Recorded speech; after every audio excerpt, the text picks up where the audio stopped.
నమస్తే welcome to TV 999 news.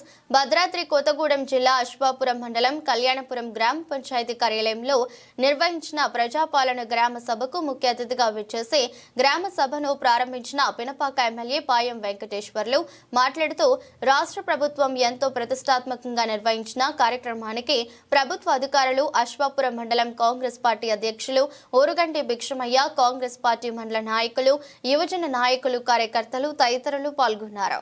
దుక్కాని మసూదర్ Reddy గారు, ఇంకా వేదిక మీద ఉన్నటువంటి ఇందిరమ్మ కమిటీ సభ్యులు, వివిధ శాఖల అధికారులు, ఈ యొక్క గ్రామ సభలో పాల్గొన్నటువంటి కళ్యాణపురం అక్కలు, చెల్లెళ్ళు, అన్నలు, తమ్ముళ్ళు, నాతో పాటు వచ్చేసినటువంటి నాయకులు, కార్యకర్తలు అందరికీ, మీడియా వారికి అందరికీ ముందుగా నా తరఫున, కాంగ్రెస్ పార్టీ ప్రభుత్వం తరఫున నమస్కారాలు. ఇప్పుడు మన ఎంపీడీఓ గారు 4 పథకాలకు సంబంధించి ప్రభుత్వం యొక్క ఉద్దేశాన్ని తెలియజేస్తూ మీ ముందు గ్రామ సభలో చదివి వినిపించారు.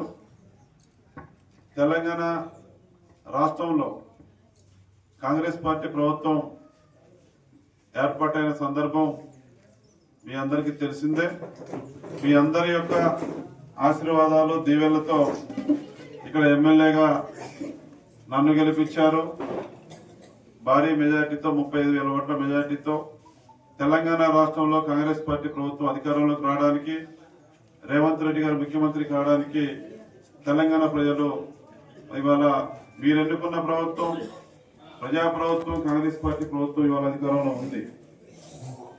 తెలంగాణ రాష్ట్రంలో ఎన్నికల ముందు ఇచ్చినటువంటి వాగ్దానాలు అమలు చేసే కార్యక్రమంలో భాగంగా ఈ నెల 26వ తారీఖున జనవరి 26, ఇవాళ 22వ తారీఖు, జనవరి 26 గణతంత్ర దినోత్సవం.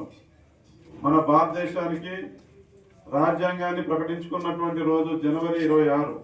ఆ రోజున ఈ నెల 26వ తారీఖున తెలంగాణ రాష్ట్ర వ్యాప్తంగా, మన పినపాక నియోజకవర్గ వ్యాప్తంగా ఇవాళ ఎన్నికల ముందు ఏదైతే వాగ్దానం చేసినామో 4 పథకాలు, 1 రైతు భరోసా, 2 ఇందిరమ్మ ఆత్మీయ భరోసా, 3 రేషన్ కార్డులు, 4 ఇందిరమ్మ ఇల్లు, ఈ 4 పథకాలు ఒకేసారి ఈ నెల 26వ తారీఖున మన రాష్ట్ర ప్రభుత్వం వీటిని ప్రారంభం చేయబోతా ఉంది.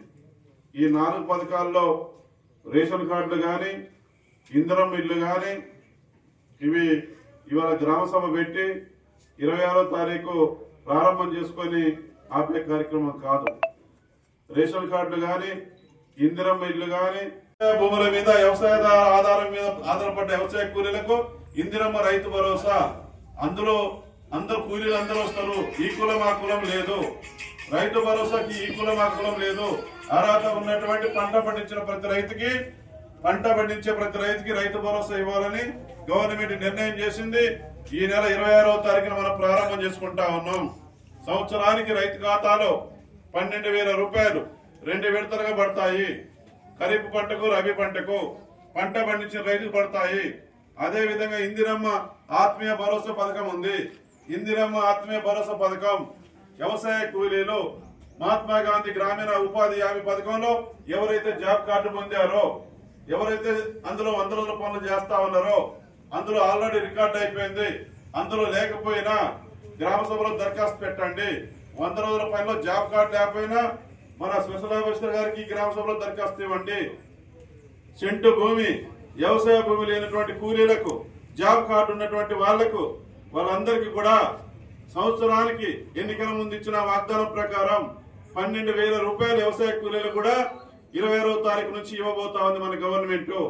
వాళ్ళ అకౌంట్ లో పడతాయి. ఇది ఆత్మీయ ఇందిరమ్మ భరోసా. ఇది ఏంటంటే వ్యవసాయ కూలీలను కూడా ఈ ప్రభుత్వం వదిలిపెట్టలేదు. మన ప్రభుత్వం, మీరు ఎన్నుకున్న ప్రభుత్వం, మన ప్రజా ప్రభుత్వం, ఇందిరమ్మ రాజ్యంలో రైతులే కాదు, రైతు కూలీలు కూడా ఆదుకోవాలని ఎక్కడ లేని ఆలోచన, దేశంలో లేని ఆలోచన మన ప్రభుత్వం తీసుకొచ్చింది. కాబట్టి వ్యవసాయ కూలీలకు కూడా సంవత్సరానికి 12,000 రూపాయలు ఇచ్చే కార్యక్రమానికి మన ప్రభుత్వం శ్రీకారం చుట్టింది. ఈ రకంగా ఈ 4 పథకాలు కూడా అద్భుతమైన పథకాలు. వీటన్నింటినీ కూడా అర్హత కలిగిన వాళ్ళందరినీ గ్రామ సభలు పెట్టి గ్రామ సభల్లో గుర్తించడం ద్వారా వారందరికీ పథకాలని వర్తింపజేయాలని చెప్పేసి, అమలు చేయాలని చెప్పేసి మన ప్రభుత్వం నిర్ణయం తీసుకుంది.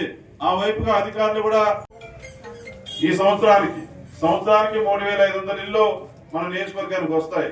అందులో నుంచి నేను దశల వారీగా కట్టివ్వాలి. మళ్ళీ రేపు బడ్జెట్ సమావేశాలు మార్చిలో ఉంటాయి. బడ్జెట్ సమావేశాలు కానీ మళ్ళీ 3,500 ఇళ్ళు వస్తాయి. అట్లా సంవత్సరానికి 3,500 ఇళ్ళ చొప్పున ఈ నియోజకవర్గానికి 17,500 ఇళ్ళు వస్తాయి. 5 × 3,500 ఎన్ని వేలు వస్తాయి మనకు? 17,500 ఇళ్ళు మన నియోజకవర్గంలో పేదవాళ్ళకి కట్టియాలి. ఇప్పుడు నేను చెప్పినటువంటి అర్హత ఉన్న వాళ్ళకి. కాబట్టి ఇవే కాదు, స్పెషల్ కోటాగా ఇంకా మనకు అదనంగా ఇవ్వాలని మన ఉమ్మడి ఖమ్మం జిల్లా మనందరి ప్రియతమ నాయకులు, మరి ఇవాళ హౌసింగ్ శాఖ మంత్రిగా ఉన్నటువంటి పొంగులేటి శ్రీనివాస్ రెడ్డి గారు కూడా చెప్పాను. ఇది ఏజెన్సీ ప్రాంతం, మా నియోజకవర్గాన్ని ప్రత్యేకంగా చూడాలి, స్పెషల్ కోటాగా కేటాయించాలని అడిగినాను. నేను అడిగిందే తడుగా తప్పనిసరిగా ప్రతి సంవత్సరం ఇచ్చే 3,500 ఇల్లే కాకుండా అదనంగా కూడా ఇస్తానన్నారు. ఆ రకంగా ఈ 5 ఏళ్లలో దశల వారీగా ఇంధన బిల్లు నిర్మాణం జరుగుద్ది. ఆ ఇళ్ల నిర్మాణం జరిగే సందర్భంలో అదనంగా మన ఉమ్మడి ఖమ్మం జిల్లా మన ప్రియతమ నాయకులు హౌసింగ్ శాఖ మంత్రిగా మన పొంగులేటి శ్రీనివాస్ రెడ్డి గారు ఉన్నారు కాబట్టి నేను స్పెషల్ కోటా ఇల్లు అడిగితే కాదన్నారు.